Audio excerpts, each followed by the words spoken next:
Well, still here at the Vatican, still people flooding out of St. Peter's Square behind me. Delighted to have with us here on the rooftops overlooking the Vatican, Monsignor Philippe Bordeyne. He's president of the Pontifical John Paul II Institute for the Science of Marriage and the Family. Thanks very much for being with us today. I'm very glad. It's very nice to have you with us, particularly because you're actually somebody who knows Robert Prevost. You've worked alongside him. Tell us what kind of man he is. Well, he's a very quiet person, but he might change. That's what people said about Pope Francis, but he changed a lot. So he might change, but he's very quiet.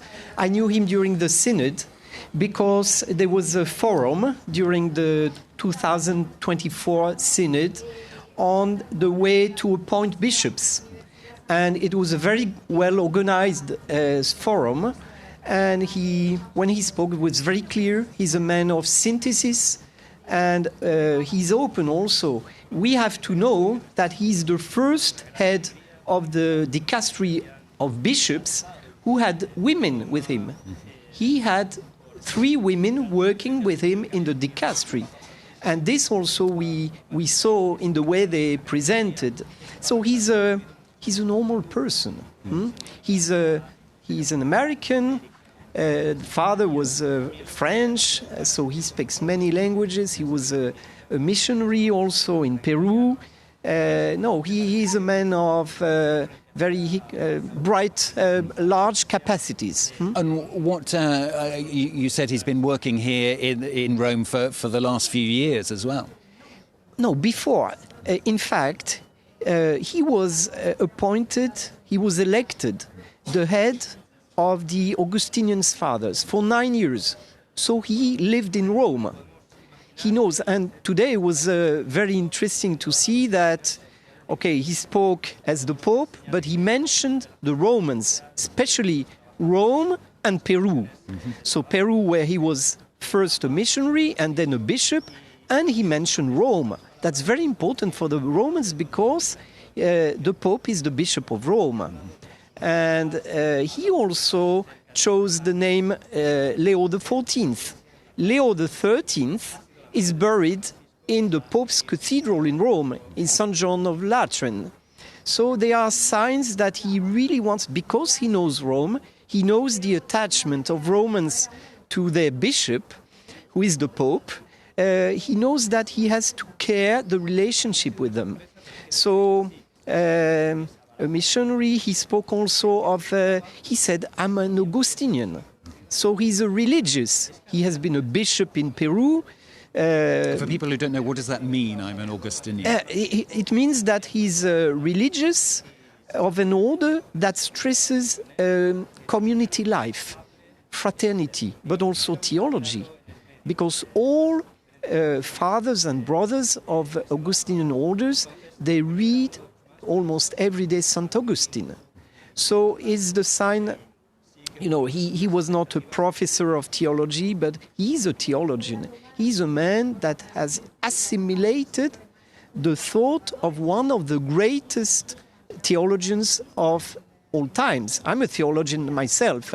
No, so he said he quoted St. Augustine, this very famous sentence by Augustine, saying, with you, I'm a Christian, and for you, I'm a bishop. He said the same thing.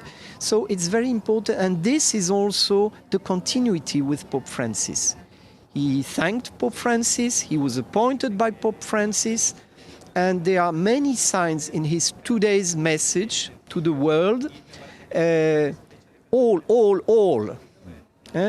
With you, I'm a Christian. For you, I'm the Bishop of Rome and the Pope. So this is really the continuity, but also he gave signs that he's not Pope Francis.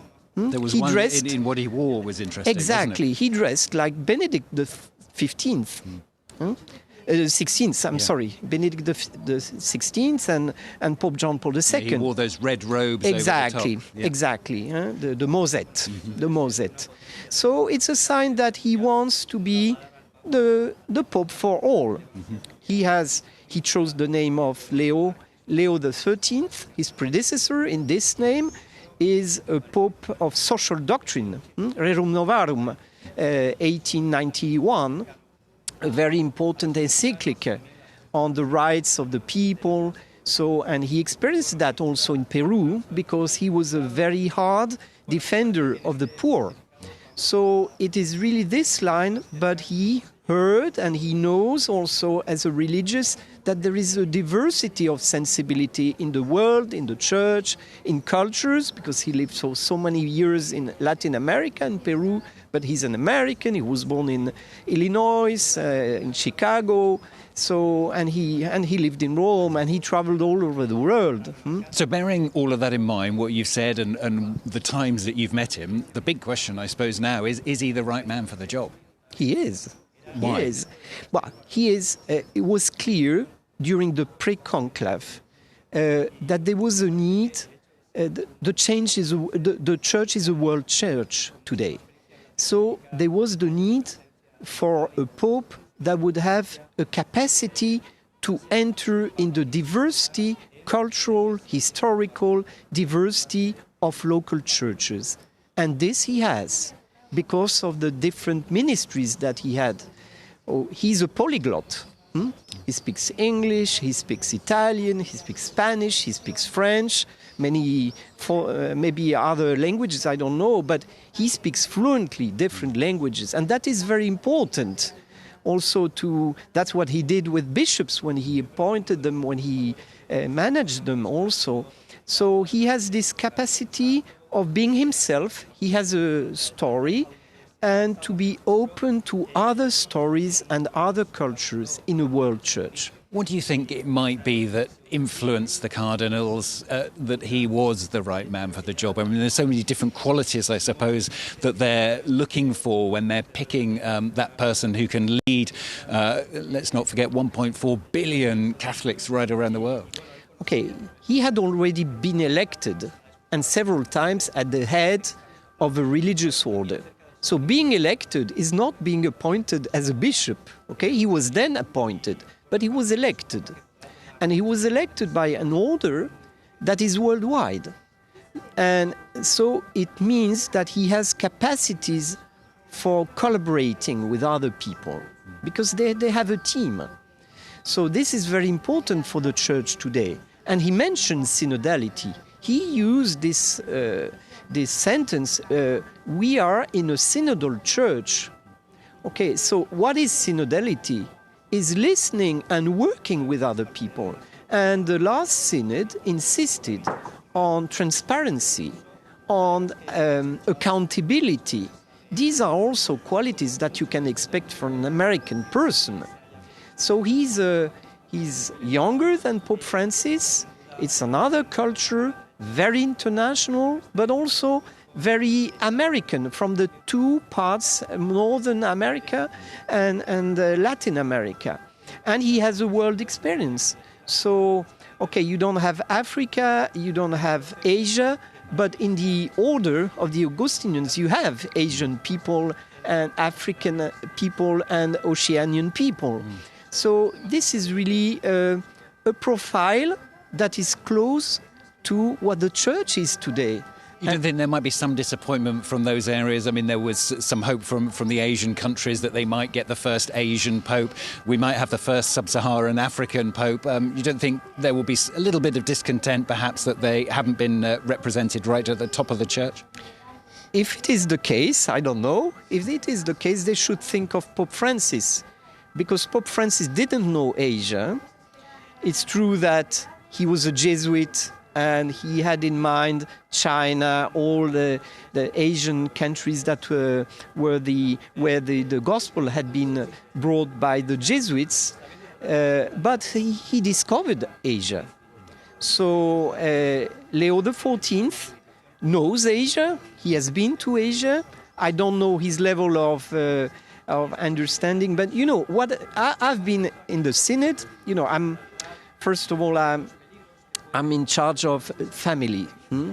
So we need today, with the questions about family, it's very different from place to place. Pope Francis could open, saying, you know, you have the nuclear family in the Western countries, but you have also the large family in Latin America, in Asia, in Africa. This is something that unites.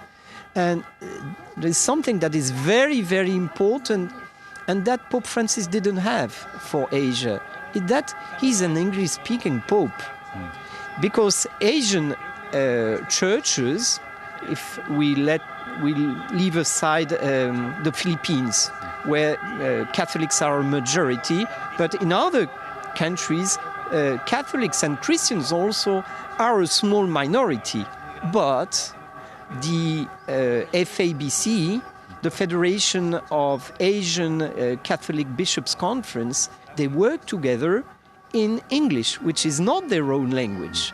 But they have, except India, but they have this habit, this ability to work together in English. What I'm expecting from Leo XIV is that English might have a little more space in the Catholic Church. French also, because he has to. So once again, bringing everyone together into the same community. Exactly, but recognizing that communities are different.